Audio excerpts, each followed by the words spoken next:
हाँ, not less than 2.5 metre, 2.5 metre से कम नहीं होना चाहिए, ठीक है। चलो, 3.5 नहीं होगा, 2.5 मीटर होगा। तो मोटा मोटी हो गया। हम लोग टॉपिक आज का सेशन स्टार्ट करते हैं। हम लोग का रिवीजन जो हम लोग का परंपरा था, आज का परंपरा पूरा हुआ। हम लोग जो रिवीजन करवाने वाले थे, रिवीजन पूरा हुआ। रिवीजन के साथ हम लोग कुछ फॉर्म को याद भी कर लिया इसके क्लास में। फॉर्म कुछ क्या, माइंस रूल का जितना फॉर्म था सभी याद हो गया, इसके अलावा कोई फॉर्म नहीं। कभी भी भूल जाओगे, इस वीडियो को देख लेना, 15 मिनट का वीडियो, आपको सारा फॉर्म फिर से याद हो जाएगा। चलो, अब हम लोग क्या करते हैं, हम लोग आज का टॉपिक स्टार्ट करते हैं, दैट इज कैंटीन। कैंटीन से रिलेटेड अच्छा एक बात, एक सवाल एक बच्चा भेजा है कि सर हर चीज को चैप्टर के माध्यम से करवाइए सर, ऐसे करवाने से सर कुछ हमको इशू लग रहा है। देखो बाबू, जीवन में कभी आप कुछ चीज करने जा रहे हो ना, तो शुरुआत में हार्ड चीज को मत करो, टफ चीज को मत करो। हमेशा क्या स्टार्ट करो, हमेशा सिंपल चीज से स्टार्ट करो, ताकि ब्रेन आपका काम करे। मेरा हो सकता है माइनिंग में पढ़ाने का अनुभव 1-1.5 साल 2 साल का रहा हो, लेकिन मुझे बच्चों को पढ़ाने का जो अनुभव है ना, 12 से 13 साल का है। मैं 2010 से बच्चों को पढ़ा रहा हूँ, 2010 से बच्चों को पढ़ा रहा हूँ, माइनिंग वालों को नहीं। क्लास 10 सीजीएल एसएससी एमटीएस इन रेलवे बैंकिंग के बच्चों को तैयारी करवाया हूं मैं। 2010 से प्रिपरेशन करवा रहा हूं। जब मैं 10th में था तब मैं बच्चों को तैयारी करवाता था। तो आप सबसे रिक्वेस्ट करूंगा क्या कि मैं जैसे पढ़ा रहा हूं मेरे टेक्निक से पढ़ो, आप सब चीज याद भी कर जाओगे, सीखने में भी मजा आएगा, आपको समझ में भी आएगा। एकदम सिंपल तरीके से मैं सिखाऊंगा और आपको, आपके लिए हर चीज एकदम मजेदार बन जाएगा, है ना। आप काफी इंटरेस्टिंग ढंग से करोगे। तो आज का टॉपिक सेशन क्या है, कैंटीन से रिलेटेड। हम लोग कैंटीन स्टार्ट करते हैं। चलो, तो सबसे पहला क्वेश्चन आता है कि कैंटीन बनाने के लिए कंडीशन क्या है, किस कंडीशन में कैंटीन बनाया जाएगा। एक नंबर पहला पॉइंट क्या है, कंडीशन। किस कंडीशन, कंडीशन बोलो या प्रोविजन बोलो, यानी जरूरत क्या है, प्रोविजन मतलब किस प्रोविजन के तहत कैंटीन बनाया जाएगा, किस कंडीशन के तहत कैंटीन बनाएंगे हम लोग, क्या प्रोविजन है क्या नियम है। अब समझाते पहले कैंटीन चीज है क्या। देखो, जब कभी वर्कर कहीं पे काम करता है ना, तो माइंस रूल बोलता है कि उस व्यक्ति को केवल काम ही नहीं लेना, बल्कि आपको कुछ फैसिलिटी भी देना पड़ेगा, ताकि वो व्यक्ति अपने आप को ठीक ठाक से वहां पे क्या करे, वहां पर अपने आप को लगे कि हाँ वो ठीक ठाक जगह काम कर रहा है। मतलब उसको खाने पीने का व्यवस्था हो, विश्राम गृह जैसा हो गया, सर शेल्टर हम लोग पढ़े थे। तो खाने के लिए प्रॉपर कैंटीन भी चाहिए। 8 घंटा ड्यूटी कर, 8 घंटे के बीच में भूख लगे तो क्या करेगा वो, इसके लिए कैंटीन बना के देना है, कैंटीन प्रोवाइड करना है। कैंटीन बनाना सिर्फ कैंटीन बनाना नहीं होता, वो आपको पता होना चाहिए कैंटीन नॉन प्रॉफिटेबल चीज होती है। पहले 2-4 बात में क्लियर कर देता हूँ। शायद हमको लग रहा है कि अच्छा आप लोग का मैं ठीक ठाक दिख रहा हूँ, थोड़ा कैमरा को साफ कर दूं क्या, मुझे लग रहा है कैमरा साफ करना चाहिए। रुको, कैमरा साफ कर देता है। आप देखो तो क्लियरिटी थोड़ा बढ़ गया ना, शायद आप लोग बोलते नहीं यार सर थोड़ा कैमरा साफ कर दीजिए। चलो देखो, तो हम लोग क्या बोल रहे थे, कैंटीन जो होता है हम लोगों का, जो कैंटीन होता है ना, कैंटीन के बारे में, तो कैंटीन क्या करता है, नॉन प्रॉफिटेबल चीज है। मतलब कंपनी इसलिए नहीं कैंटीन खोली कि उसमें से पूरा रुपया कमाएगा, नहीं। इवन उसका जो इलेक्ट्रिक बिल, सामान का खर्चा, वर्कर जो रहेगा, वो सब कंपनी पे करेगी। सिर्फ जो सामान खरीदने में खर्च हो रहा उतना ही पैसा वो वर्कर से वसूल करेगी और उसी पे कैंटीन चलेगा। ये पहले कुछ बात क्लियर होना चाहिए। मतलब क्या है, कैंटीन किसके हित में है, वर्कर के हित में। वर्कर अगर कैंटीन में खाना खाता है उसका कॉस्ट बहुत कम पड़ेगा। आप में से बहुत बच्चा सिंफर में इंटरव्यू देने गया होगा, वहां का कैंटीन में आप खाना खाए होंगे, आपको पता चला होगा 30 रुपया 35 रुपए में तो बहुत शानदार खाना मिल रहा है। वही खाना बाहर मार्केट में जाके खाओगे तो आपको वही, अगर थोड़ा स्टैंडर्ड जगह बैठ के खाओगे तो 60-70-100 रुपया लगेगा। मतलब 30 to 40% रुपीज वहां पे कम लग रहा है। मतलब वहां नॉन प्रॉफिट पे चल रही है। कैंटीन जितनी भी होती है गवर्नमेंट संस्था पे, सब नॉन प्रॉफिटेबल, प्रॉफिट मेकिंग के लिए नहीं होता है। तो ये जो कैंटीन है कब बनाएंगे, क्या 10 आदमी रहे कैंटीन बना देंगे, तो 10 आदमी तो उसी को काम करने में लग जाएगा, कैंटीन में खाना बनाएगा और खाएगा, काम क्या करेगा। इसके लिए कंडीशन है। क्या कंडीशन है, किसी भी माइंस में कैंटीन बनाने के लिए सबसे पहला बात क्या है, क्या होना चाहिए, जो एम्प्लॉय होगा, ठीक है, रुक जाओ वो 1 मिनट, ठीक है, जो एम्प्लॉय आपका होगा, कौन सा एम्प्लॉय, ऑर्डिनरीली एम्प्लॉयड, कितना होगा, मोर देन 250। जो आपका ऑर्डिनरीली एम्प्लॉयड होंगे वो कितना होंगे, मोर देन 250। ये जो ऑर्डिनरीली एम्प्लॉयड बार बार आ रहा है, इसका मतलब क्या होता है मैं अभी क्लास में समझाऊंगा, पहले इसको लिख लो, ठीक है। जो ऑर्डिनरीली एम्प्लॉयड होंगे कितना होंगे, ठीक है, ऑर्डिनरीली पहले लिखो, ऑर्डिनरीली जो एम्प्लॉयड होंगे कितना हो गया, मोर देन कितना होंगे, एम्प्लॉयड कितना होंगे,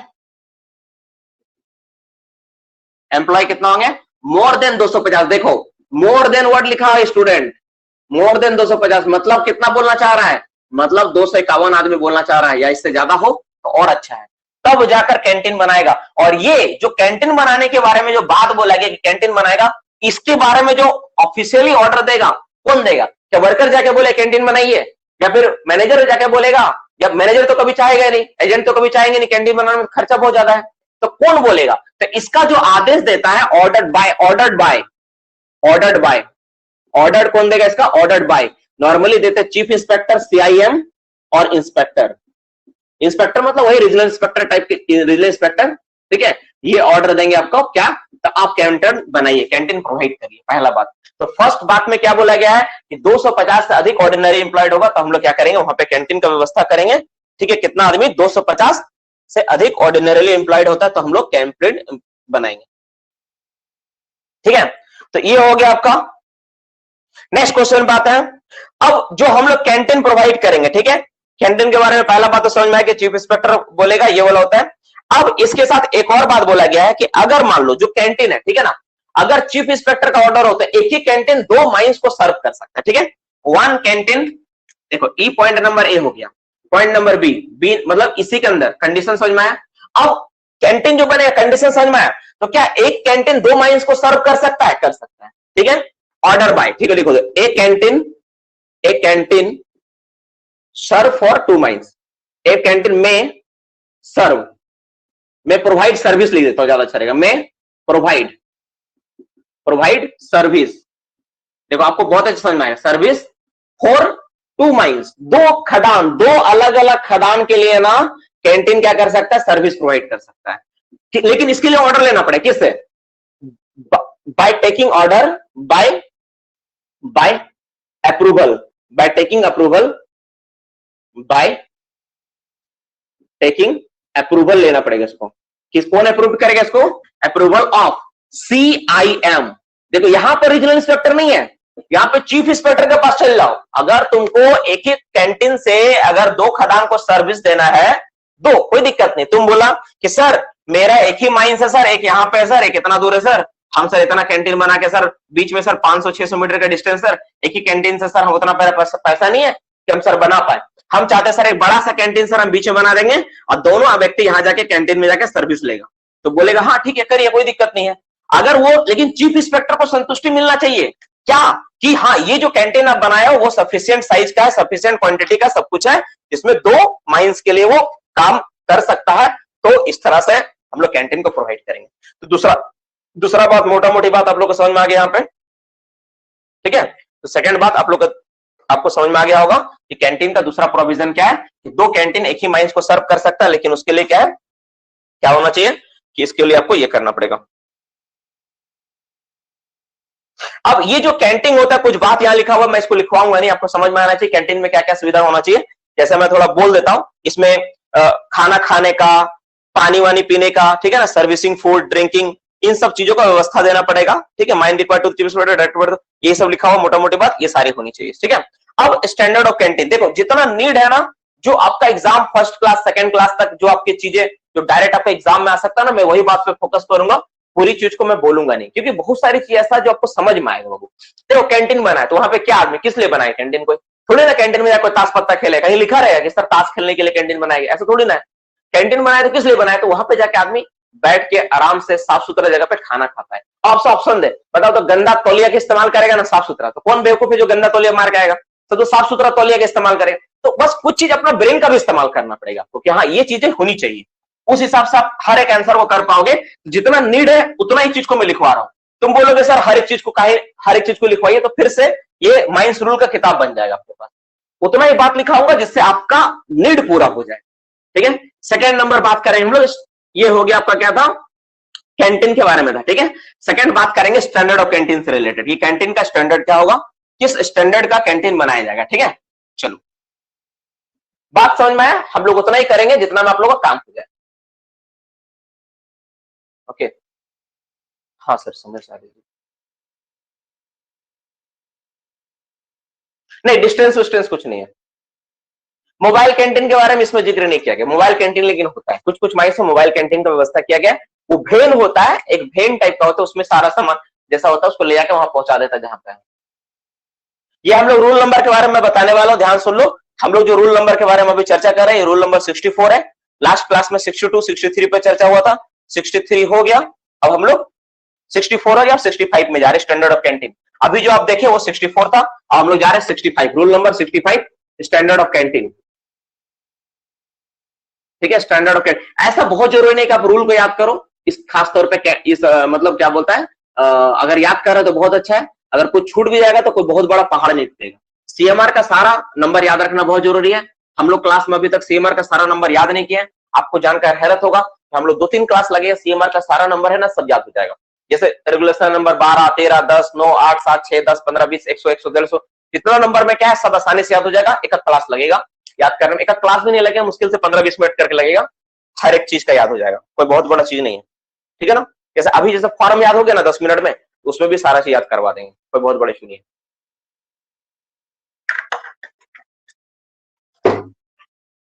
अब हम लोग बात करते हैं स्टैंडर्ड के ऊपर कि जो कैंटीन बनेगा उसका स्टैंडर्ड क्या होगा, ठीक है।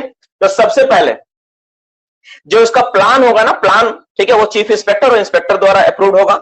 ये कोई बहुत बड़ा इंपॉर्टेंट चीज नहीं। इसके बाद जो इंपॉर्टेंट डेटा है, डेटा ओरिएंटेड लेता हूं। सबसे पहले डिस्टेंस ऑफ द कैंटीन, जो डिस्टेंस पहला नंबर पॉइंट, इसका 1 नंबर पॉइंट, ठीक है, इसका 1 नंबर लिखो। डिस्टेंस ऑफ कैंटीन कहां से, distance of canteen from where, distance of canteen from कहां से, from any boiler, urinal, urinal मतलब क्या होता है, पेशाब घर, पेशाब घर को यूरिनल बोला जाता है। बॉयलर, बॉयलर मतलब जो जहां पे ऐश वगैरह जो बॉयलर होता है ना, आप जो ईसीएल में ट्रेनिंग किए होगे उसको बॉयलर के बारे में बहुत अच्छा सा अनुभव होगा। बीसीसीएल के माइंस में भी बहुत जगह आपको बॉयलर देखने को मिला होगा, ठीक है। कॉमा इंजन रूम, कोई इंजन रूम है, क्यों इंजन रूम, पहले लिखो इंजन रूम, ठीक है। उसके बाद लिखो कोल हीप, ऐश हीप, कोल का कोई हीप है, कोल हीप, ऐश मतलब राख, ऐश, ऐश हीप, हीप राख का ढेर, कोल हीप मतलब कोल का ढेर, ऐश, ऐश मतलब होता राख, राख मतलब कोयला जलाने के बाद जो आपका बनता है ना बाबू, उसी को बोलता है ऐश, ऐश मतलब राख होता है, हीप मतलब ढेर, राख का ढेर। बॉयलर हो गया, यूरिनल हो गया, इंजन रूम हो गया, कोल हीप हो गया, ऐश हीप हो गया, ठीक है। इन सब जगहों से या फिर ऐसा कोई जहां से कोई डस्ट आ सकता है, ठीक है, ब्रैकेट में लिख सकते हैं any source of dust, any source of, any SOUR source of dust, किसी तरह का कोई डस्ट का सोर्स हो, ठीक है, वहां से इसका डिस्टेंस कितना रहेगा, ठीक है, कम से कम एटलीस्ट कितना रहेगा, ठीक है, एटलीस्ट, एटलीस्ट, एटलीस्ट, एटलीस्ट का मतलब क्या क्या होता है, देखो ध्यान से, एटलीस्ट का मतलब होता है मिनिमम, क्या होता है मिनिमम, इसका मतलब होता है मिनिमम, इसी का मतलब होता है नॉट लेस देन, इसी का मतलब क्या होता है नॉट लेस देन, ठीक है, नॉट लेस देन, तीनों का मतलब एक ही है, at least, minimum, not less then, तुम तीनों का मतलब एक ही होता है, तुम ये बोलो ये बोलो ये बोलो, ठीक, कितना होना चाहिए 15 मीटर, कितना होगा 15 metre, at least, not less than, ठीक है, मिनिमम कितना होगा 15 मीटर चाहिए, कम से कम 15 मीटर दूर होना चाहिए, मिनिमम 15 मीटर होना चाहिए, नॉट लेस देन 15 मीटर होना चाहिए, ठीक है, 15 मीटर से कम नहीं होना चाहिए, मतलब नॉट लेस देन 15 मीटर से कम, यानी 15 मीटर उससे ज्यादा हो, मिनिमम 15 मतलब 15 हो, उससे ज्यादा हो, एटलीस्ट मतलब कम से कम 15 या उससे ज्यादा हो। तो सबसे पहला बात, जो कैंटीन होता है उसका डिस्टेंस कितना रहेगा, 15 मीटर या उससे ज्यादा रहेगा। अब बात करते हैं इसका व्हाइट वॉश के ऊपर।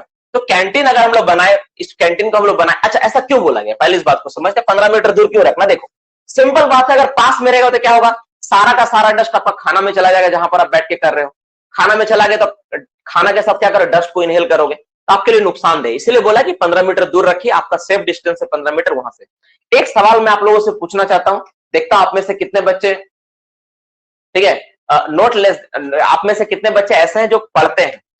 एक तो बात बता सकते हो कि डस्ट का एक डिस्टेंस दिया हुआ है, हीप ऑफ डस्ट जो है माइंस इंट्रांस से कुछ डिस्टेंस पे रखना है, कितना डिस्टेंस है, और जो साफ्ट होता है साफ्ट से कुछ दूरी पे डस्ट का दूरी होना चाहिए। कोई मुझे बता सकता है क्या होगा इसका आंसर, मैं किस सवाल के बारे में बात कर रहा हूं। वेरी गुड, बहुत अच्छा, बहुत शानदार जवाब है, मैं जवाब देता हूं, बहुत बच्चों ने जवाब दिया इसका, ठीक है, वेरी गुड, एक मिनट, हाँ ठीक, बहुत अच्छा, 80 मीटर।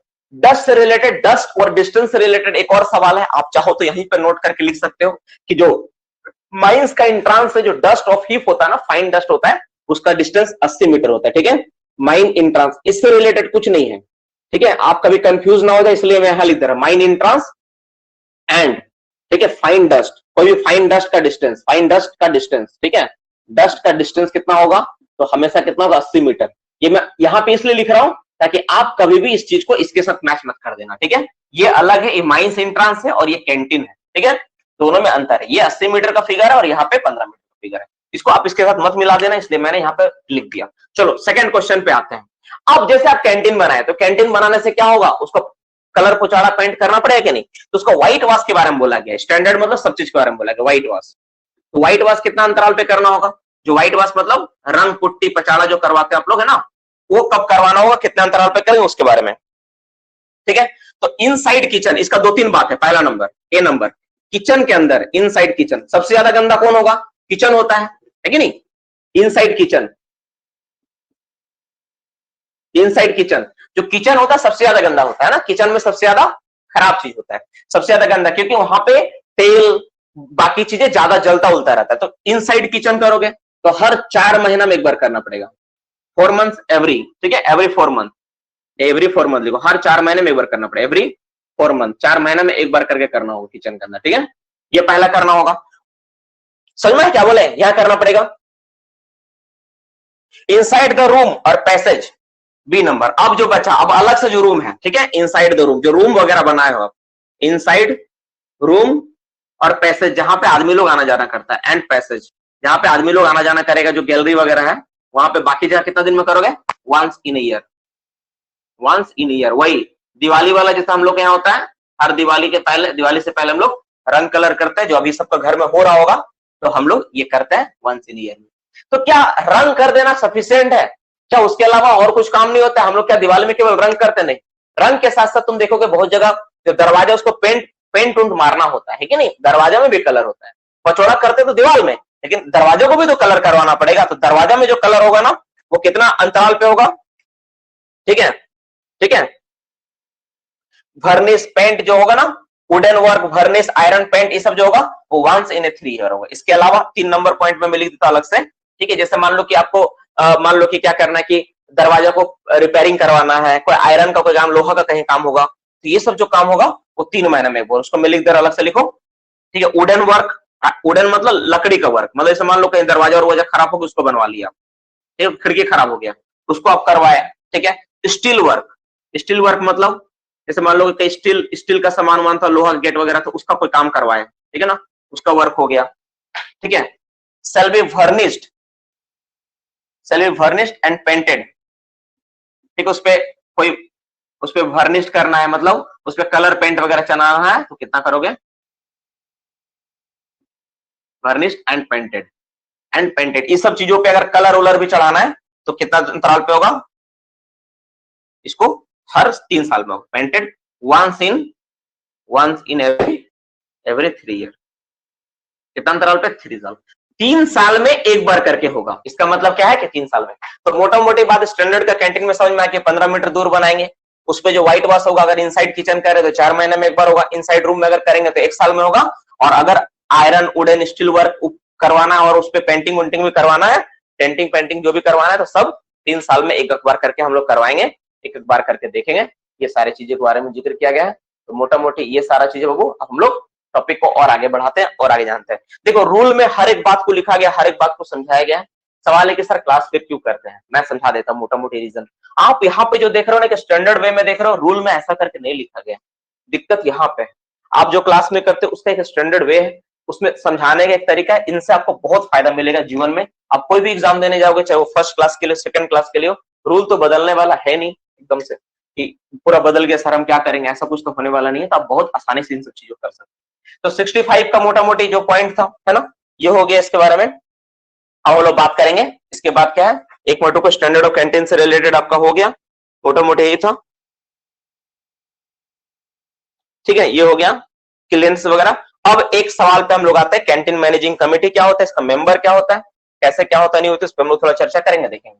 ये हो गया, जितना जरूरत है केवल वही सब पढ़ाऊंगा, ठीक है, बहुत सारा पार्ट को स्किप करूंगा, इसलिए रूल नंबर मैं नहीं लिख सकता हूं, ठीक है, डायरेक्ट आप पॉइंट पे बात करूंगा, उसी पे होगा, मैं मिटा रहा हूं इसको। चलो कोई सवाल, एक बात तो पूछना जरूरी है, कोई सवाल यहां तक, कोई पॉइंट, कोई सवाल। क्लास हम लोग स्टार्ट किए थे मोटा मोटी 8-10 के आसपास स्टार्ट किए थे, किसी के मन में कोई सवाल हो, कोई दुविधा हो तो पूछ लो, हम उसका जवाब देते फिर आगे बढ़ेंगे। सर कोल हिप का मतलब, कोल हिप का मतलब कोल का ढेर, जहां पे कोयला, जहां पे डंप हो रहा विवेक, कोयला का ढेर को बोलते हैं कोल हिप। सर बॉयलर, बॉयलर एक ऐसा चीज होता है जिसके अंदर कोयला को भट्टी जैसा जलाया जाता है, कोयला को उसमें डाल के हम लोग जलाते, उसको बॉयलर बोलते हैं, है ना, उसको बॉयलर बोला जाता है। सर कहीं कहीं कहीं लिखा हुआ है, समझ में नहीं आता है। कोई दिक्कत नहीं सुभाष, आप मेरे नोट्स को पढ़ो, नोट्स को अगर आप समझ गए उतना काफी है, इसके बाद आप पढ़ना, आपको समझ में आ जाएगा। पॉइंट 3 में क्या लिखे हैं, पॉइंट 3 कहां पे, यहाँ पे, wooden work, steel work shall be varnished. Varnished मतलब कलर ही जैसा होता है, पेंट ये सब जो करेंगे 3 साल में एक बार होगा। सर कैंटीन साइज फिक्स होता है, ये स्टैंडर्ड जो है ना, ऐसा टिपलर और इनटेक का डिस्टेंस भी 80 मीटर होगा, टिपलर और इनटेक का डिस्टेंस भी 80 होगा, हाँ बिल्कुल होगा, क्योंकि टिपलर से डस्ट का फॉर्मेशन होता है। सर नेटवर्क कट गया था, फिर से एक बार। एमडी अनिश, आप क्लास के एंड में एक बार रिकॉर्डिंग देख लेना, समझ में आ जाएगा। सर कुछ कुछ माइंस में बॉयलर भी है क्या, बहुत माइंस में बॉयलर होता है, ईसीएल का बहुत सारा माइंस है बॉयलर से ही चलता लगभग वो। गदर मूवी के तरह इंजन बॉयलर, हाँ बोल सकते हो। प्लान ऑफ स्टैंडर्ड उससे भी बड़ा होता है, ठीक है, नॉर्मली प्लान, प्लान क्या है यार, plan of chain canteen approved by, हाँ प्लान जो होगा कैंटीन का वो चीफ इंस्पेक्टर और इंस्पेक्टर ही अप्रूव करते हैं, उन्हीं के द्वारा होता है, ठीक है। कैंटीन का जो प्लान होता है ना, बना के भेजना होता है कि हम कैंटीन ऐसे बना के, चीफ इंस्पेक्टर और इंस्पेक्टर उसको अप्रूव करते हैं, उस हिसाब से उनके अप्रूवल से ही सारा चीज होता है। तो मोटा मोटी जो सवाल था आप लोग को समझ में आया, एक बार आप पढ़ोगे, देखो मेरा पढ़ाने के बाद आप लोग मत चुप बैठ जाने के सर तो सब पढ़ा दिए, अब हमको पढ़ने का जरूरत नहीं। आप सबसे रिक्वेस्ट करूंगा कि एक बार जरूर पढ़ना, पढ़ लोगे तब क्या होगा, आइडिया क्लियर हो जाएगा, बेहतर तरीके से आप उस चीज को जान पाओगे, साथ में एक हैबिट बनेगी कि हम खुद से भी पढ़ते हैं।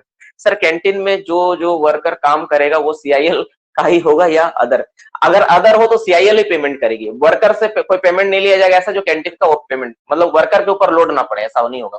मोबाइल कैंटीन कितना दूर होता, मोबाइल कैंटीन दूर नहीं होता, मोबाइल कैंटीन गाड़ी जैसा होता है, उसको ले जाके हम लोग जहां पे वर्कर है उस पॉइंट पे लेकर रख देते हैं। सर पेंट करने में क्या क्या एमएम होगा, पेंट क्या लिखे सवाल यार, पेंट करने में क्या एम नहीं सवाल आ रहा, तो रितेश तुम्हारा सवाल समझ नहीं आ रहा। यस सर, सर 2 माइंस के लिए एक कैंटीन का परमिशन लेने के लिए सीआईएम और इंस्पेक्टर दोनों होगा या सिर्फ सीआईएम, सीआईएम होगा सिर्फ। धीरज कुमार द्विवेदी का, सर कैंटीन का साइज फिक्स होता है कि नहीं, ऐसा कहीं पे हम नहीं देखे, लेकिन एक कैंटीन का जो साइज है ना, पीछे तरफ देखोगे तो कैंटीन का जो दिया हुआ है 3580 स्क्वायर फीट का दिया हुआ है, लगभग इस तरह साइज लिखा हुआ है हर जगह, 3580 स्क्वायर फीट का साइज दिया गया, 3580 3580 स्क्वायर फीट। परमिशन हो गया मिलीमीटर, नहीं ऐसा कुछ नहीं है, यही सब स्टैंडर्ड, ये सब चीज इसके लिए वैलिड, बस एक स्टैंडर्ड तरीके से हम लोग कलर कर देंगे, ऐसा कुछ नहीं है। फालतू क्वेश्चन मत पूछो, लो जवाब ही दे दिया। कैंटीन वर्कर गवर्नमेंट में ही प्रोवाइड करता है, नॉर्मली होता है, प्राइवेट में भी चाहिए, एकदम प्राइवेट, ऐसा नहीं गवर्नमेंट में ही, प्राइवेट में भी, अगर कोई प्राइवेट संस्था है, प्राइवेट माइंड से, तो उसको भी कैंटीन प्रोवाइड करना पड़ेगा 250 रुपए, और वो लोग का कैंटीन स्टैंडर्ड बहुत अच्छा होता है। सबसे हैरत की बात यह है, वो लोग का जो कैंटीन का स्टैंडर्ड होता है ना, अदर्स मतलब गवर्नमेंट से अच्छा होता है, मैंने देखा है खुद। मैं तो कल बताया था आप लोगों को कि एक माइंस मैंने गया था, हिंदुस्तान जिंक लिमिटेड, राजस्थान का एक माइंस है, वो बहुत शानदार माइंस है, डेक्लाइन वहां पे है ना, आईएसएम का कुछ प्रोजेक्ट था, आईएसएम का कुछ रिसर्च वर्क था, उसी प्रोजेक्ट के सिलसिले में मुझे वहां भेजा गया था आईएसएम की ओर से। जब वहां पे गया था ना, तो मैंने देखा था उनका कैंटीन का जो व्यवस्था था, प्लस जो माइंस है ना, आप अंदर घुसोगे ना तब बोलोगे नहीं कि माइंस है, तुमको लगेगा ना छोटा मोटा पार्क है, इतना सुंदर डिजाइन किया गया है, माइंस देख के लगेगा ही नहीं, मतलब इतना सुचारू रूप से, इतना सुव्यवस्थित ढंग से सब चीज को बनाया गया ना। फील्ड बैठने के लिए वहां फवारा है, सोचो एक माइंस के अंदर फवारा चल रहा है, सोचो पक्षियों को, पेड़ पौधा, फ्लावर्स का एकदम एक लाइन से क्यारी बनाएगा, मतलब बहुत शानदार माइंस। आप में से कोई बच्चा राजस्थान या वो आपका यहाँ राजस्थान का होगा, उसको पता होगा HZL, हिंदुस्तान जिंक लिमिटेड।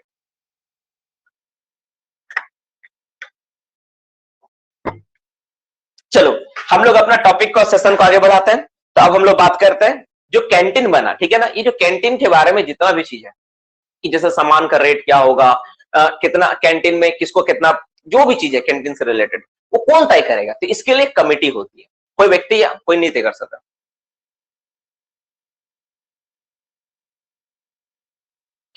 अरे कितना सवाल आ रहा है, कैंटीन का रिस्पॉन्सिबिलिटी कौन लेता है, वो सब हम लोग बात करेंगे अब।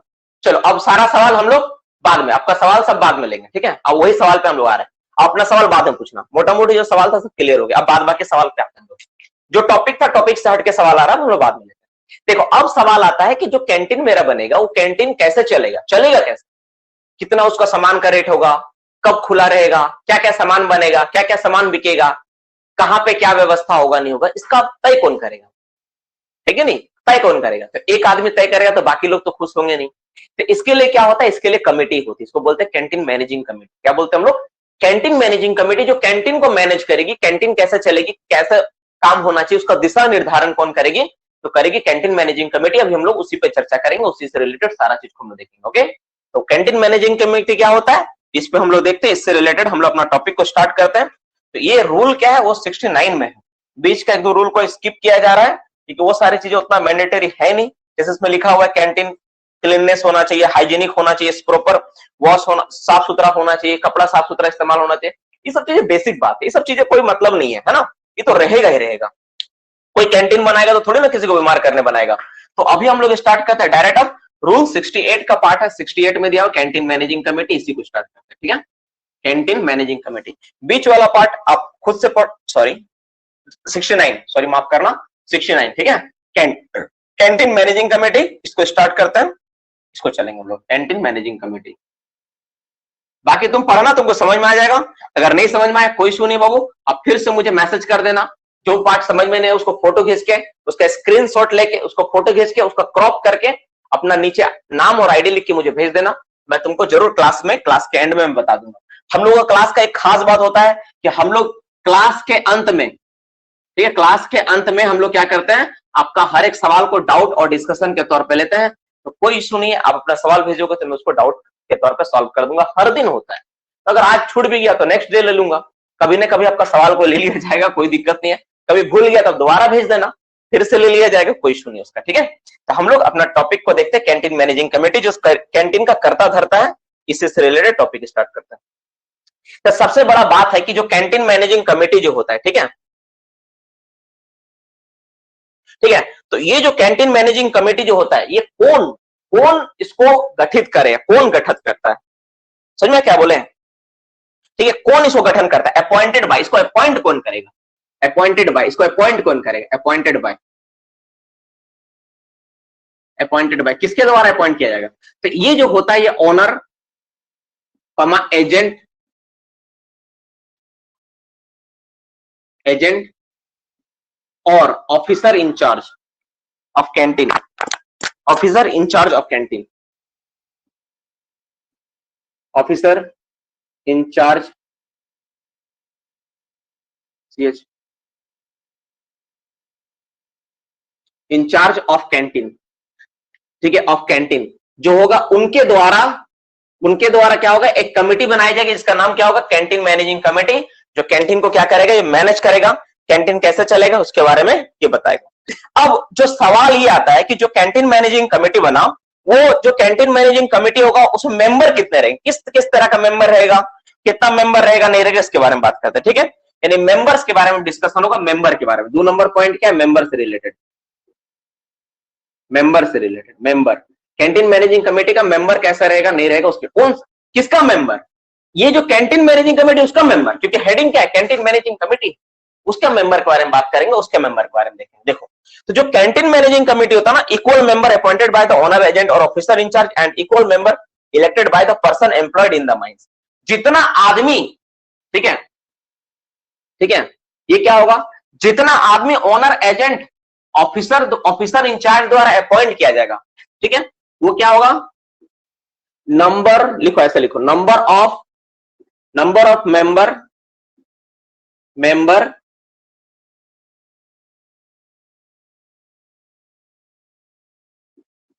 अपॉइंटेड बाय,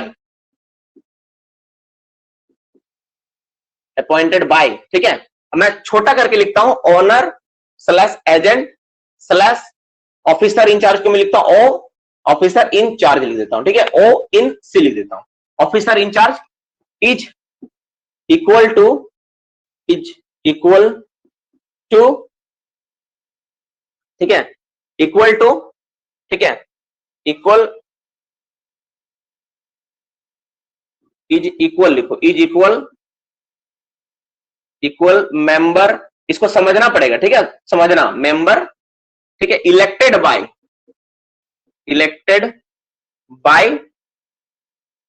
बाय ठीक है, एम्प्लॉय,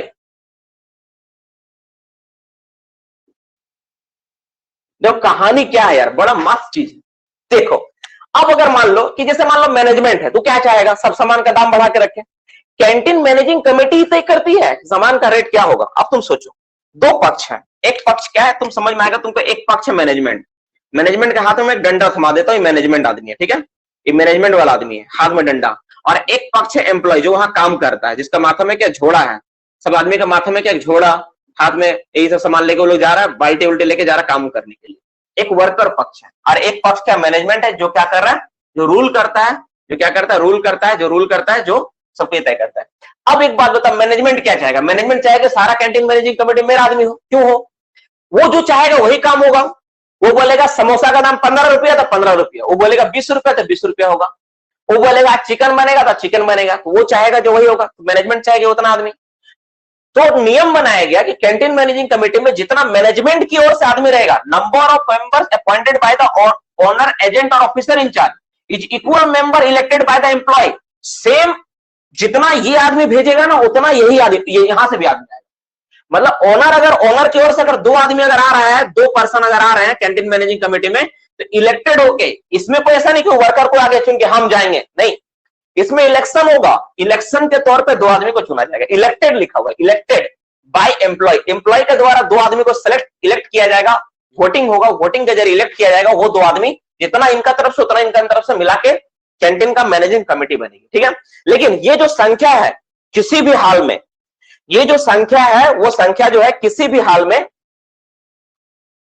अच्छा ये जो लिखे आप पहले यहां तक समझ में आया, ठीक है। और ये जो मेंबर इलेक्टेड होता है ना, 1 पर्सन फॉर 1000 एम्प्लॉय होता है, ठीक है। 1 मेंबर, एक मेंबर, पहले लिखो 1 मेंबर फॉर 1000, मतलब 1000 एम्प्लॉय के ऊपर एक आदमी को इलेक्शन मिलता है, ठीक है।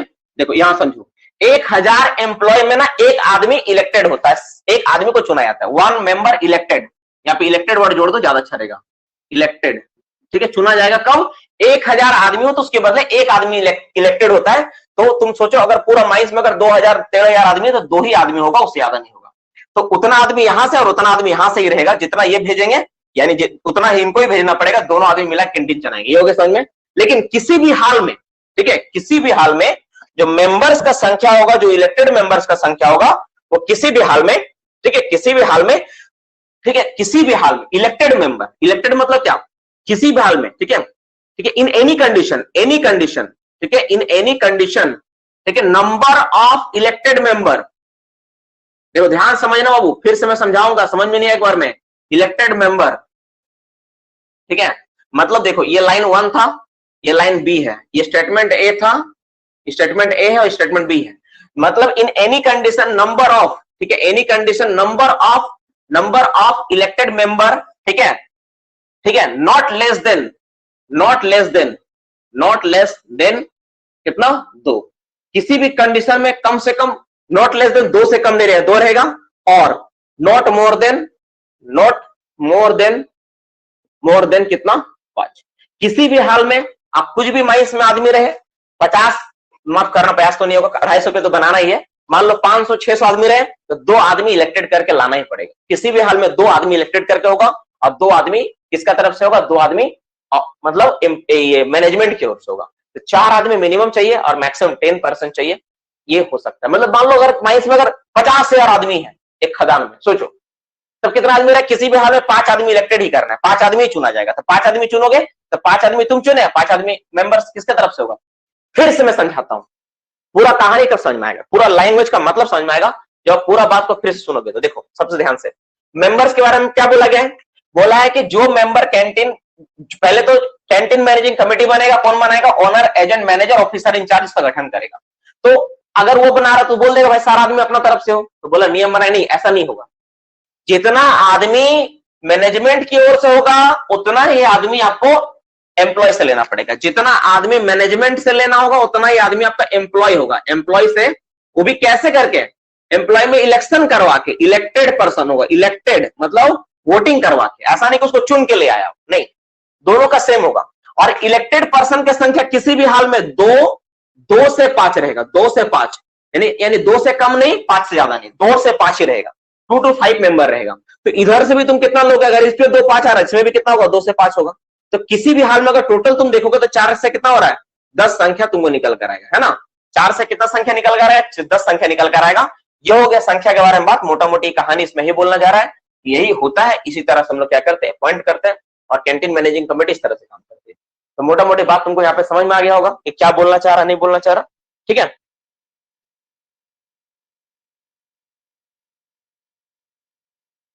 ठीक है, तो ये सारी बातें रह गई आपके सामने, स्क्रीन पे आप देख लो, इसी बात को समझाया गया है। Canteen managing committee owner, agent और ऑफिसर इंचार्ज द्वारा गठित किया जाता है, अपॉइंट किया जाता है। कितना आदमी होगा, जितना मैनेजमेंट की ओर से होगा, सेम नंबर का संख्या वर्कर द्वारा इलेक्टेड करके इलेक्शन करवा के लाना पड़ेगा, और यह इलेक्शन के द्वारा 2 और मैक्सिमम 5, कम से कम 2, ज्यादा से ज्यादा 5 आदमी को चुना जाएगा। यानी टोटल मेंबर जो होगा, टोटल मेंबर्स का अगर हम लोग बात करें, एक लाइन में अगर अलग से लिखें तो कैंटीन मैनेजिंग कमेटी में जो मेंबर होता है, नंबर ऑफ मेंबर्स अगर हम लिखना चाहें एक लाइन में, तो क्या लिख सकते हैं हम लोग, सी नंबर में अगर लिखना चाहें, नंबर ऑफ मेंबर अगर बात करें हम लोग, तो मेंबर कितना हो गया, 4 से कितना हो जाएगा, 4 से 10, यानी मिनिमम 4 होगा और मैक्सिमम कितना होगा, 10 होगा। 4 कैसे हो रहा, अगर दो अगर इधर से आ रहा तो 2 उधर से भी होगा 4। अब 10 कैसे होगा, 5 इधर से लोगे तो 5 उधर से 10, 5 से 10 या 2 से तुम्हारा 4। ये कंडीशन से, इस कंडीशन के आधार पर हम लोग करते हैं। हाँ, अब हम लोग बात करते हैं,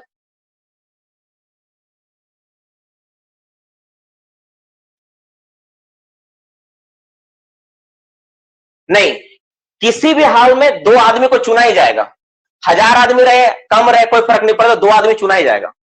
1000 आदमी पे एक आदमी का सिलेक्शन होगा, लेकिन उसके लिए कब, जब तुम्हारा 1000 से ज्यादा हो तब। लेकिन 2 आदमी कम से कम आपको चुनना ही पड़ेगा, 2 आदमी तो रहना ही पड़ेगा, 4 आदमी तो चाहिए चाहिए। चाहे आपके कैंटीन में 500 आदमी टोटल खदान में आदमी वर्कर हो, तो भी 4 आदमी रहेगा कैंटीन मैनेजिंग कमेटी में। इलेक्शन जो होगा 1000 पे 1 होगा, ये सही है, लेकिन 500 आदमी हो, 600 आदमी हो, 700 आदमी हो, तो भी 4 आदमी चाहिए, ठीक है। 4 आदमी, 1000 तक 4 आदमी चाहिए, 2000 तक 4 आदमी चलेगा, लेकिन 2000 से 3000 हो गया तब आपको एक करके बढ़ाना पड़ेगा, तब 6 आदमी चाहिए। लेकिन 10 आदमी से भी ज्यादा नहीं होगा, मतलब ऐसा कुछ नियम है, ऐसा कुछ सोचो, ठीक है। 4 नंबर नहीं समझे, कमेटी का चेयरमैन कौन रहेगा, आते हैं हम लोग, उस पर बात करेंगे, ठीक है। तो ये हो गया तुम्हारा बात, 4 नंबर तो लिखा ही नहीं है यार, 4 नंबर तुम कहां देख रहा, यहाँ ए है, बी है, सी है, 2 का पॉइंट है, 1 और 2 का पॉइंट है। पहले अपॉइंटेड है, दूसरा मेंबर्स के बारे में ये हो गया। कार्यकाल, अरे तुम लोग सब एकदम माथा खराब, अरे कार्यकाल अभी मैं बोला, क्यों उस कार्यकाल पे आ रहे हो, पहले पूरा तो खत्म करने दो, बोल दिए खत्म हो गया कैंटीन, पहले धैर्य रखो सीखने के लिए, है ना। अब हम लोग बात करते हैं यहाँ पे, ठीक है। अब एक जो कोई कमेटी होती है बाबू, आपको पता होना चाहिए कि एक कमेटी में क्या क्या पद होता है। आप भी कभी जीवन में कोई कमेटी बनाओगे तो आपको पता होना चाहिए क्या क्या पद। जैसे हम लोग के पास क्या है, एक हम लोगों की संस्था है जो एनजीओ है, जो लोगों के लिए काम करती है। तो कोई भी संस्था, कोई भी कमेटी होता है ना, उसमें कुछ पद होता है। जैसे एक होता है चेयरमैन का, जिसको अध्यक्ष बोला जाता है। एक होता है उपाध्यक्ष का, अगर अध्यक्ष ना हो तो उसके जगह पे उपाध्यक्ष काम कर सकता है। एक होता है सेक्रेटरी का, सेक्रेटरी उपाध्यक्ष लगभग एक जैसा होता है, लेकिन सेक्रेटरी का एक पद होता है जो अध्यक्ष के गैर मौजूदगी में वो सारा काम करता है। सारा काम करने का काम सेक्रेटरी का होता है, अध्यक्ष का काम करना तो उसके अप्रूवल का, मेन मोहर लगाने का काम अध्यक्ष को होता है। ये काम हो गया। इसके बाद होता है, एक होता है कोषाध्यक्ष। उसी तरह जब कमेटी बनती है ना, तो कोषाध्यक्ष मतलब जो पैसा कौड़ी रखता है। उसी तरह जब कैंटीन कमेटी कैंटीन का मैनेजिंग कमेटी, जब ये भी एक कमेटी है ना, तो इसमें भी एक अध्यक्ष रखना पड़ेगा। अध्यक्ष मतलब एक चेयरमैन होना चाहिए। अब चेयरमैन कौन होगा, ठीक है, चेयरमैन कौन होगा इसके बारे में हम बात करेंगे। तो चेयरमैन कौन होगा इसके बारे में देखते हैं, ठीक है।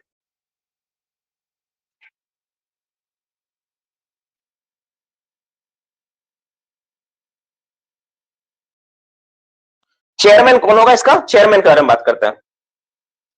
तो अब ये हो गया, ये दूसरा पॉइंट हो गया। तीसरा पॉइंट लिखो, चेयरमैन।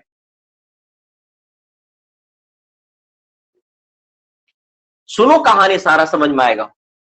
तीसरा नंबर पॉइंट लिखो, चेयरमैन।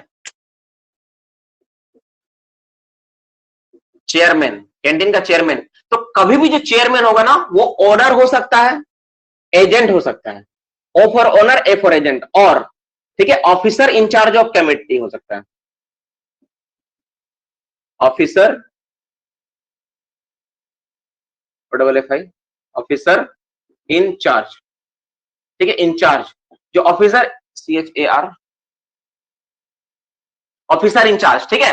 ये हो सकता है, कौन कौन हो सकता है, ओनर हो सकता है, एजेंट हो सकता है और ऑफिसर इंचार्ज। इसमें से कोई एक चेयरमैन हो सकता है, लेकिन कभी भी यहाँ पे, ठीक है, ठीक है, ये हो सकता है आपका इसके बारे में।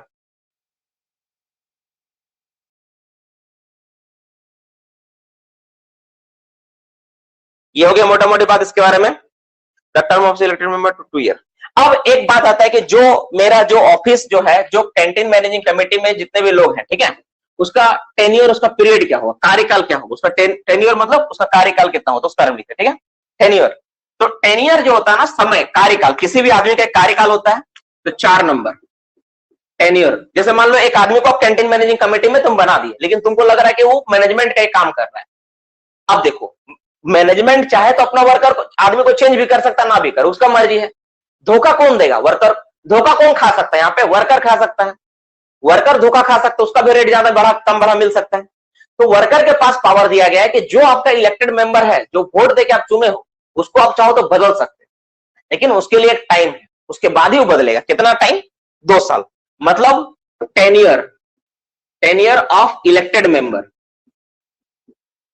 इलेक्टेड मेंबर यानी इलेक्टेड मेंबर का कार्यकाल, elected member canteen managing committee के रूप में कितना साल तक काम कर सकता है, वो 2 साल तक, मैक्सिमम 2 साल तक काम कर सकता है।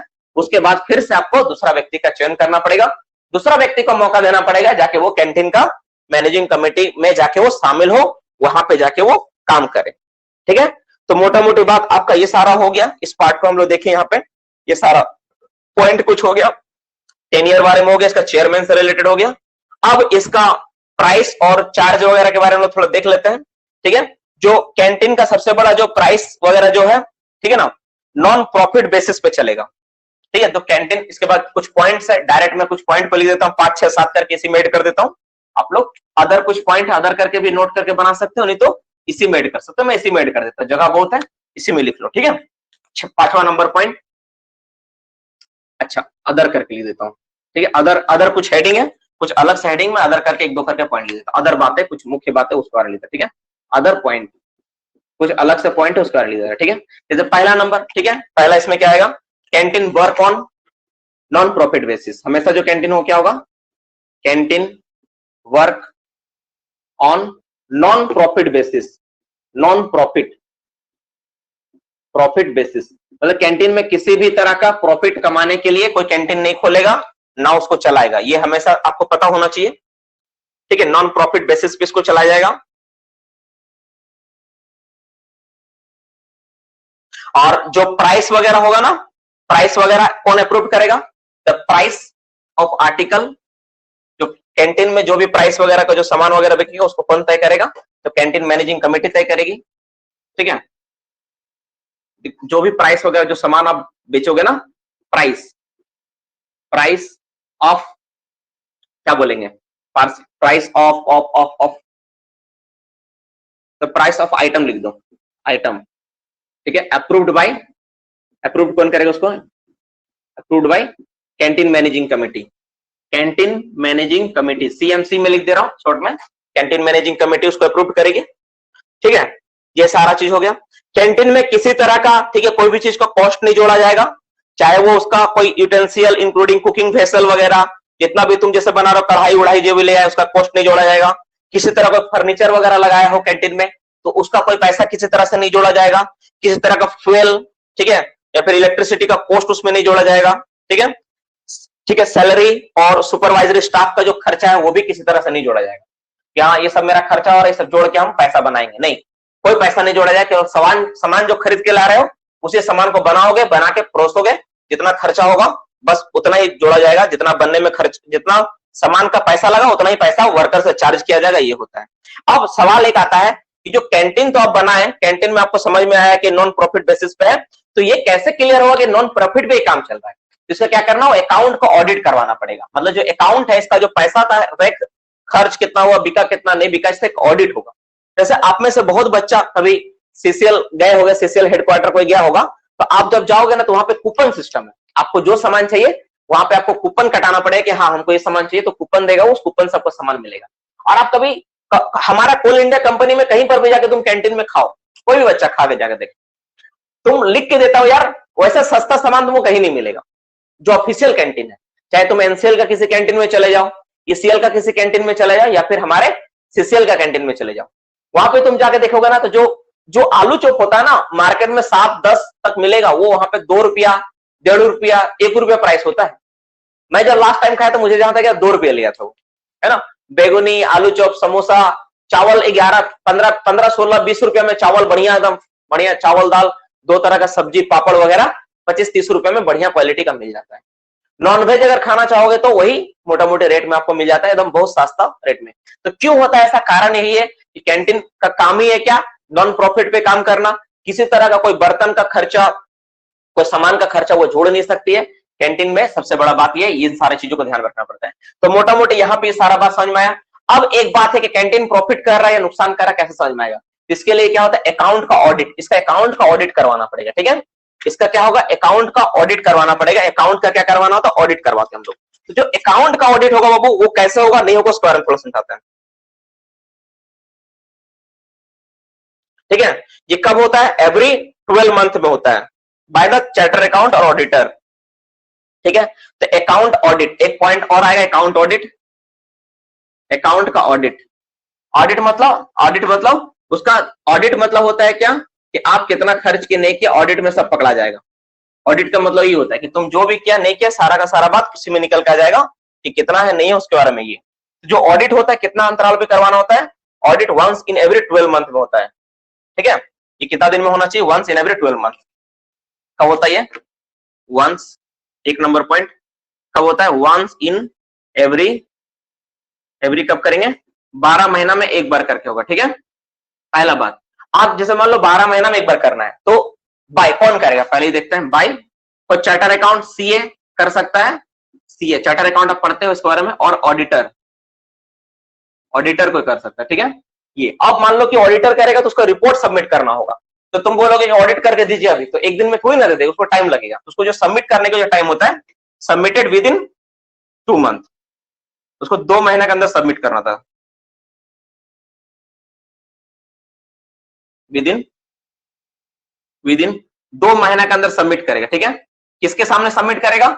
In front of CMC, in front, किसके पास रखेगा ये? Front of CMC, canteen managing committee. Canteen managing committee के पास ऑडिट करके देगा कि ये सारा चीज हुआ, ऐसा ऐसा चला है नहीं चला है, ये सारी बातें अकाउंट से रिलेटेड सारा का सारा चीज क्या होता है, ये सारी बातें हो गई। Department auditor, department provide the account department canteen do not work the government having to the own account department. बस यही मोटा मोटी बात है। तो ये सारा का सारा चीज आपका हो गया किससे रिलेटेड? आपका एक पार्ट हो गया आपका कैंटीन से रिलेटेड। कैंटीन में ये सारी बातें थी, मोटा मोटी चीज था, आपको समझ में आया होगा कैंटीन से रिलेटेड। अब 44 मैसेज आया आप लोग का, मैं देखता हूं आप लोग क्या क्या मुझे भेजे हो। 2 ईयर ये सब जवाब लिख के भेजा, टेन्योर लिखा हुआ है, अकाउंट लिखा हुआ है। टेन्योर का मतलब उसका टाइम कितना पीरियड होगा? 22 ईयर। इतना दिन में तो, अरे इतना तुम्हारा काम सोचना, हमारा काम नहीं है, खैर उसका अपना विचार है। चलो, फिर से इलेक्शन होगा क्या सर? 2 साल बाद।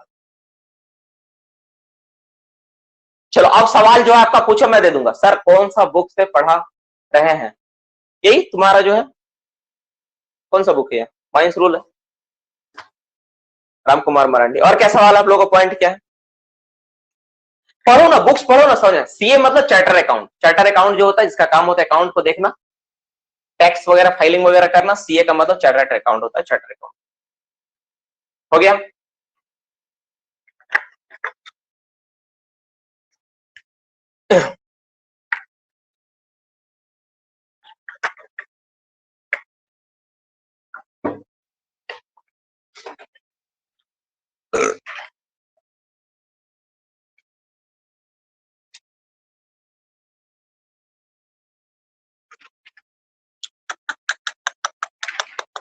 अच्छा एक सवाल, कल क्लास करना चाहोगे? एक मिनट रुको, रिप्लाई मत देना, रिप्लाई मत देना, रिप्लाई मत देना, रिप्लाई मत देना, रुक जाओ रुक जाओ रुक जाओ, पहले देखना तो सवाल आया। रुक जाओ, रिप्लाई मत दो, रुको। कुछ बच्चा का सवाल आया, रुक जाओ रुक जाओ, सवाल देखने दो, रुको। पहला सवाल, अरे रुको यार, सवाल देखने दो ना। हाँ राहुल, क्यों नहीं? कि अच्छा लगा, गुड नाइट सर। अरे क्या लिख रहा? कितने अकाउंट तक एक माइन का मैनेजमेंट कैंटीन के यानी कौन प्रॉफिट बेयर कर सकता है? कितने अकाउंट तक, कमलेश, कितने अकाउंट तक एक माइन का मैनेजमेंट कैंटीन के लिए नॉन प्रॉफिट बेयर कर सकता है? ऐसा कुछ नहीं है, तो नॉन प्रॉफिट में चलेगा। सर इलेक्शन फिर से होगा तो पुराना वाला मेंबर्स फिर से नॉमिनेटेड नहीं होंगे, नया होगा। कैंटीन अकाउंट तक एक माइंस मैनेजमेंट के लिए नॉन प्रॉफिट बेयर हो गया। सर प्लीज पैसा तो लेते हैं, हाँ लेता है सिर्फ, लेकिन सामान जो देगा उसका ही है ना, अमाउंट पैसा। कैंटीन मैनेजिंग कमेटी में सेक्रेटरी नहीं होता है क्या, वो लोग आपस में डिसाइड करते हैं, चेयरमैन इसमें इंपॉर्टेंट है, बाकी लोग आपस में डिसाइड कर लेते हैं, ये सेक्रेटरी रहेगा। थोड़ा बोरिंग लग रहा है पढ़ने में, हाँ थोड़ा लगेगा, अगर एक बार हम लोग देखेंगे अभी फिर से आपको सारा बात समझ में आ जाएगा। कुंदन मेंबर 4 से 10 होगा, पिछले वाला मैं थोड़ा चेंज करना हूँ, कुंदन डेटा में अच्छा से पढ़ोगे तो 4 से 10 निकलेगा, ठीक है। चलो एक दो सवाल पहले आते हैं आप लोगों के पास, अभी थोड़ा सा हम लोग जो भी पढ़े उसको थोड़ा रिवीजन करेंगे, देखते हैं आप लोग कितना सीख पाए हो नहीं, सारा जवाब आज ही क्लास में हम लोग क्लियर कर लेंगे, सारा चीज याद हुआ कि नहीं हम लोग देख लेंगे, ठीक है। सारा चीज आपके सामने, हम लोग स्टार्ट करते हैं अपना कैंटीन वाला डिस्कशन, एक बार हम लोग पूरा डिस्कशन करते हैं, ठीक है। चलो क्वेश्चन नंबर 1, जो कैंटीन होता है, ठीक है, कैंटीन होता है, कितने मेंबर पे हम लोग कैंटीन बनाने का प्रावधान दिया गया है। कैंटीन जो होता है, कैंटीन कितने आदमी पे बनाने का प्रावधान दिया गया, वेरी गुड, कितना आदमी पे, मोर देन 250 पर्सन, यानी 251 या उससे अधिक आदमी हो, जितना भी आदमी हो तो कैंटीन बनाना। कैंटीन बनाने के बारे में कौन आदेश दे सकता है, कैंटीन बनाने के बारे में आदेश कौन दे सकता है, कौन आदेश दे सकता है, चीफ इंस्पेक्टर साहब दे सकते हैं या फिर इंस्पेक्टर आदेश दे सकता है कि आपको कैंटीन बनाना है। इसका जो नक्शा होता है वो इसी तरह पास होता है।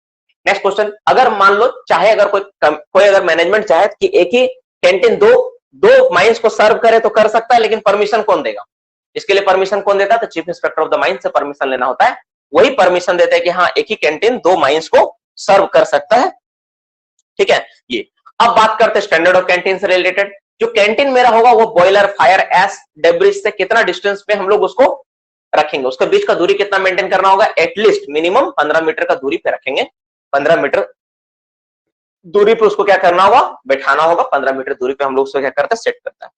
जो उसका किचन के अंदर व्हाइट वॉश करना हो, कितना महीना में, कितना समय में करना होता है, कितना महीना में करना होता है, आप लोग डायरेक्ट आंसर लिखो, क्या होता है, कितना महीना में करते हैं हम लोग, 4 महीना में। नॉर्मली प्लेस पे व्हाइट वॉश कितना दिन में होगा, किचन को छोड़कर, तो कितना होता है उसमें नॉर्मली प्लेस में, 1 साल में होता है, 1 ईयर लिखा हुआ, 1 ईयर में होता है। और जितना भी मेरा वुडन वर्क हो गया, स्टील वर्क हो गया, उसमें वार्निश करना है, पेंट करना है, इन सब काम कितना साल में होगा, तो 3 साल में एक बार करके करना होगा, इन सारी चीजों को 3 साल करने का प्रावधान दिया गया है, 3 साल में एक बार करके हम लोग ये सब चीजों काम करते हैं। अब बात करते हैं हम लोग कैंटीन मैनेजिंग कमेटी पे, तो जो कैंटीन मैनेजिंग कमेटी होता है इसका गठन किसके द्वारा किया था, किसके द्वारा अपॉइंट करते हैं हम लोग, 3 लोगों द्वारा, किसके द्वारा अपॉइंट किया था बाबू, किसके द्वारा अपॉइंटेड होता है, तो ओनर, एजेंट या फिर ऑफिसर इंचार्ज, ऑफिसर इंचार्ज जो है मेरा ऑफ कैंटीन, उनके द्वारा होता है, ये 3 लोगों द्वारा किया जाता है, कैंटीन का जो गठन होता है ऑफिसर इंचार्ज 3 लोगों का। अब ये जो कैंटीन मैनेजिंग कमेटी बना, ठीक है, कैंटीन मैनेजिंग कमेटी में इक्वल मेंबर होगा, किसका, इलेक्टेड होंगे वर्कर द्वारा और सेम नॉमिनेटेड होंगे किसके द्वारा, मैनेजमेंट द्वारा, इक्वल मेंबर होगा। इसका जो संख्या है, अगर हम लोग इलेक्टेड मेंबर का बात करें, इलेक्टेड मेंबर का बात करें, इलेक्शन द्वारा बात करें, तो मिनिमम कितना और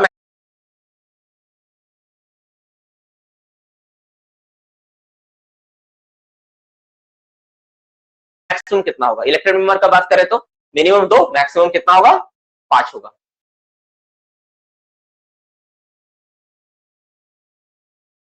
कितना आदमी पे 1 इलेक्टेड मेंबर बढ़ेगा, कितना आदमी पे 1 इलेक्टेड मेंबर बढ़ता है, 1000 पर्सन पे हर एक मेंबर एक आदमी करके बढ़ेगा, लेकिन कम से कम कितना व्यक्ति रहेगा, कम से कम कितना व्यक्ति रहेगा, कम से कम कितना व्यक्ति रहेगा, कम से कम कितना, तुम लोग फंसा नहीं, बहुत अच्छा, कम से कम इलेक्शन में 2 ही व्यक्ति रहेगा, 4 नहीं होगा, हम 4 दिखा रहे थे लेकिन जवाब 2 ही है, ठीक है। कैंटीन मैनेजिंग कमेटी में अगर बात करें, कैंटीन मैनेजिंग कमेटी पूरा कमेटी बात करें, मतलब मैनेजमेंट से भी और इलेक्टेड से भी, उस केस में मिनिमम कितना आदमी रहेगा, मिनिमम कितना आदमी रहेगा, कितना आदमी रहेगा मिनिमम उस केस में, कितना मिनिमम आदमी रहेगा, उस केस में 5 आदमी, 4 आदमी रहेगा, 5 नहीं 4 होगा, उस केस में 4, 2 इनके तरफ से 2 उनके तरफ से 4, और मैक्सिमम कितना आदमी रहेगा, दोनों पूरा कमेटी की बात करें तो उस केस में 10 आदमी रहेगा। तो मोटा मोटी बात यही है, जो व्यक्ति इलेक्शन द्वारा आया है वो कितना साल तक कैंटीन मैनेजिंग कमेटी में रह सकता है, जो व्यक्ति इलेक्शन द्वारा चयन हुआ कितना साल तक रख सकता है, वो 2 साल तक रख सकता है। कैंटीन मैनेजिंग कमेटी का जो चेयरमैन होता है या तो ऑनर हो सकता है, एजेंट हो सकता है, या खुद ऑफिसर इंचार्ज चेयरमैन के तौर पे अपने आप को रख सकते हैं कि हाँ हम ही जो लेंगे डिसीजन वही डिसीजन होगा, चेयरमैन के तौर पे वो रख सकता है, नहीं तो इलेक्टेड मेंबर है ना, झगड़ा भी कर लेता आपस में।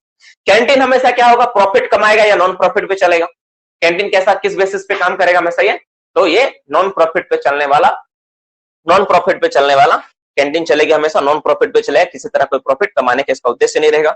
अब इसका बात आता है इसका ऑडिट के बारे में, जो इसका ऑडिट है, मतलब ये कमेटी, ये जो कमेटी है किस तरह से प्रॉफिट नहीं कमा, इसका देख रहे कैसे पता चलेगा, ऑडिट से पता चलेगा। ये जो ऑडिट होता है, ऑडिट होता है कितना अंतराल पे ऑडिट होता है, कितने अंतराल पे ऑडिट होता है? तो 12 मंथ्स में एक बार करके ऑडिट होता है, 12 महीने में एक बार ऑडिट होता है। ऑडिट किसके द्वारा किया जाएगा? ऑडिटर या किसके द्वारा ऑडिट होता है? सीए या ऑडिटर द्वारा करवाना होगा। ये अपना रिपोर्ट कितना दिन में सबमिट करेगी? कितना दिन में सबमिट करेगी? 2 मंथ में सबमिट करेगी। किसके समक्ष रखेगी अपना रिपोर्ट? किसके समक्ष रखेगी बाबू अपना रिपोर्ट? ये अपना रिपोर्ट किसके समक्ष रखेगी? तो सीएमसी कैंटीन मैनेजिंग कमेटी के समक्ष अपना रिपोर्ट ये रखेगी। सारा का सारा बात तो कैंटीन में ही था, इसके अलावा कोई बात नहीं था जो तुम लोग सीखे हो, कोई जाने हो। अगर कोई बात छूट गया तो तुम बताओ कि सर ये बात नहीं बोले आप, ठीक है? तो मोटा मोटी बात मैं देख पा रहा हूं, यही था सारा का सारा कहानी, कैंटीन से रिलेटेड नहीं था। मतलब पूरा का पूरा क्लास जो था, लास्ट का 7 से 5 मिनट, 5 से 7 मिनट में पूरा का पूरा सार आपको मिल गया। जो कुछ भी अगर क्लास में लिखे पढ़े तो लास्ट का 7 मिनट में सारा का सारा बात आपको मिल गया। इसी को आप सुनोगे ध्यान से, अगर पूरा देखने के बाद आपको तुरंत समझ में आ जाए कि हम क्या पढ़े क्या सीखे। अब आज का क्लास का सबसे महत्वपूर्ण बात, सबसे महत्वपूर्ण सवाल आप सबसे करूंगा। देखो, मुझे पढ़ाने में कभी कोई तकलीफ नहीं होता है। अगर आप लोग चाहते हो कल क्लास करना कि सर हम कल क्लास करना चाहते हैं, तो परसों को क्लास को ऑफ कर देंगे। कल अगर क्लास करना चाहते हो तो कर सकते हो, कल का क्लास नहीं तो कल छोड़ ही दो, कुछ मेरा काम भी हो ऐसा। अच्छा, आप लोग कल क्लास करोगे? यस और नो में रिप्लाई देना। अच्छा, ऑर्डिनरी डे क्या होता है मैं समझा दूं, ऑर्डिनरी एम्प्लॉय क्या है मैं समझा दूंगा, ठीक है? कुछ बच्चों को यस, कुछ बच्चों को नो रिप्लाई है, मतलब ज्यादातर बच्चों को यस नो करके आ रहा है, और ज्यादातर बच्चे यस भी है, बहुत बच्चों को नो भी रिप्लाई आ रहा है। ठीक है बाबू, मैं समझ गया। ठीक है, मिला जुला रिप्लाई कि कुछ करना भी चाह रहा नहीं, कुछ लोगों को रेस्ट भी चाहिए। ठीक है, तो एक काम करते हैं, कल देखता हूं मैं, वैसे चांस कम ही रखो कल क्लास होने का, अगर ज्यादातर नो का रिप्लाई है तो हम लोग आज का ही क्लास को लेते हैं, कल ऑफ कर देंगे, फिर परसों से क्लास तो होता ही है, परसों होगा। देखो, एक सवाल आता ऑर्डिनरी डे, ऑर्डिनरी एम्प्लॉय का मतलब क्या होता है, उसका मतलब मैं समझा देता हूँ, ठीक है? अच्छा, आप लोग का सवाल भी है कुछ, उस सवाल को मैं लूंगा। पहले मुझे ये वाला एक पॉइंट को समझा लेने दो कि ऑर्डिनरी एम्प्लॉय कितना होता है, क्या होता है इसका फॉर्मूला, कैसे हम लोग इसको निकालेंगे, ठीक है? उसके बाद में आपको आपका जो सवाल है जो आप भेजिए उन सवालों को मैं ले लूंगा, ठीक है? तो पहले लिखो ऑर्डिनरीली एम्प्लॉयड मतलब क्या होता है। लिखो एम्प्लॉयड, पहले लिख लो, फिर मैं समझाऊंगा इसका मतलब, ठीक है?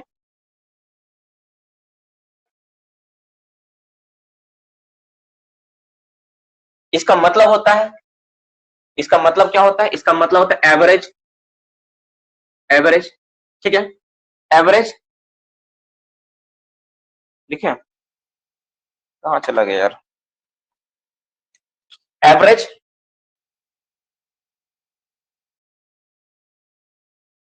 Average number of person, average number of persons,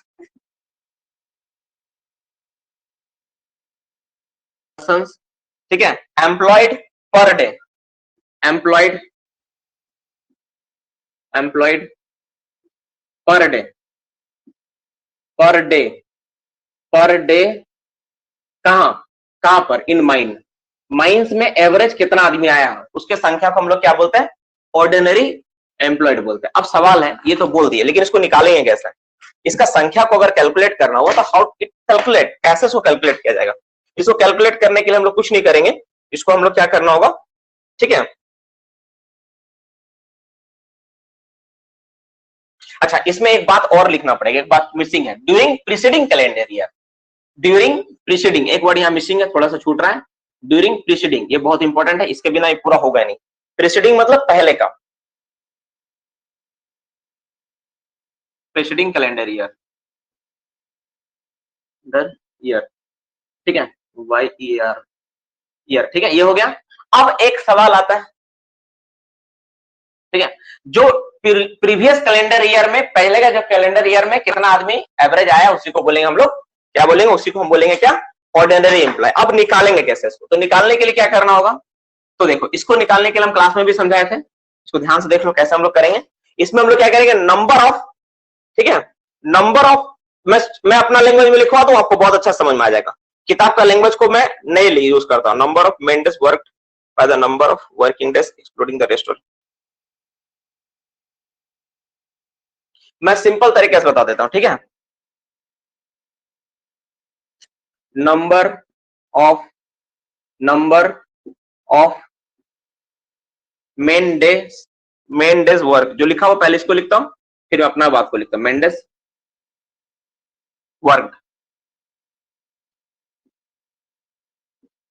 ठीक है?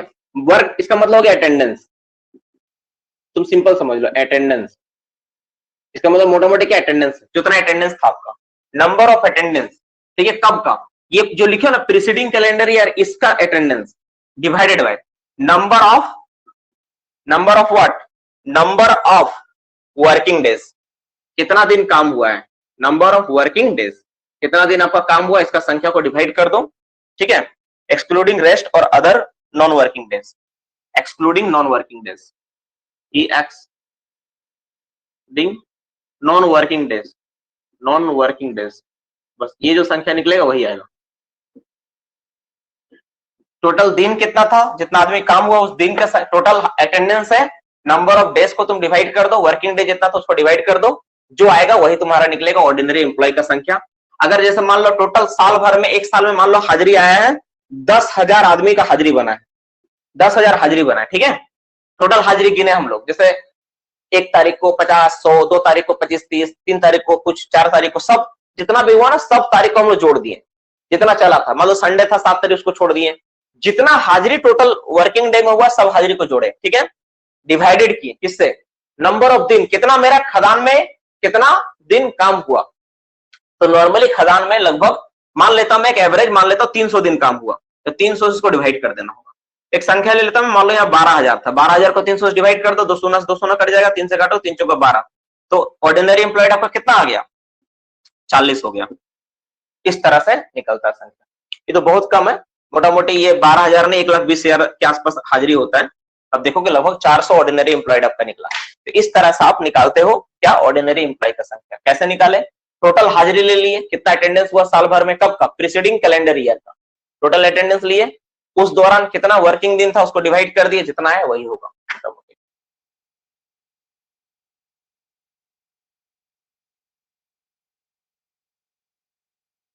दोबारा पढ़ने में बहुत इंटरेस्टिंग लगता है।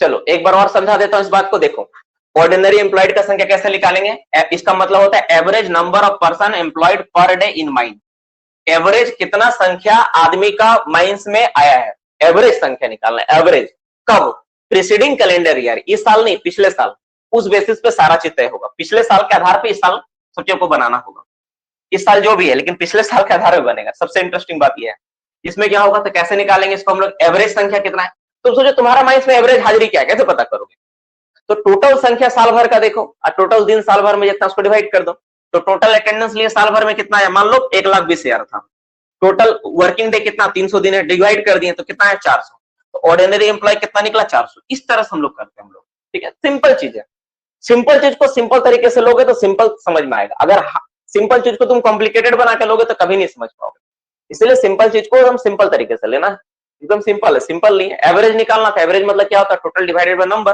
तो टोटल कितना था, टोटल हाजिरी था साल भर का 1,20,000, टोटल वर्किंग डे कितना था 300 दिन था, 300 डिवाइड किए, 365 का नहीं हुआ, 65 दिन छुट्टी था इसलिए नहीं हुआ, 52 संडे था, 52 संडे था, 8 पीएचडी था, 52 8 60 हो गया, बचा 5 दिन, 5 दिन में 3-4 दिन कभी कोई इधर पार्टी कोई उधर पार्टी हड़ताल करके रखा था, हो गया 365 दिन, 65 दिन गया तो 300 दिन बचा, यही होता है मोटा मोटी, है कि नहीं, मोटा मोटी यही कहानी होता है। तो ये बाबू कुछ था ऑर्डिनरी एम्प्लॉयड से रिलेटेड, क्या होता नहीं होता, ये कुछ बातें थी। आप लोगों को कुछ सवाल है, अपना सवाल को पूछ सकते हो। एक सवाल, एक बात मैं बोलूंगा, मैनेजर चेयरमैन नहीं होता है, कभी नहीं, मैनेजर कभी कैंटीन मैनेजिंग कमेटी का चेयरमैन नहीं होगा, एम्प्लॉय जो मेंबर रहता है उसका सैलरी जैसे बढ़ता वैसे बढ़ेगा, उससे कोई मतलब नहीं, कल क्लास हुआ कि नहीं, हाँ यही बात मैं बोलना चाह रहा था, कल क्लास नहीं के बराबर होगा, अब अगर हुआ भी तो मैं नोटिस दे दूंगा बहुत पहले ही, लेकिन नहीं होगा सर, कैंटीन बनाने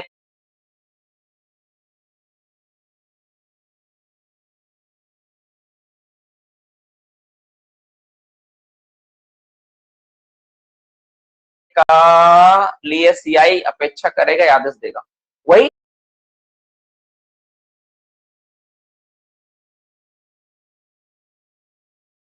अपेक्षा बोलो, आदेश जो बोलना है बोलो, ठीक है, निवेदन तो करता है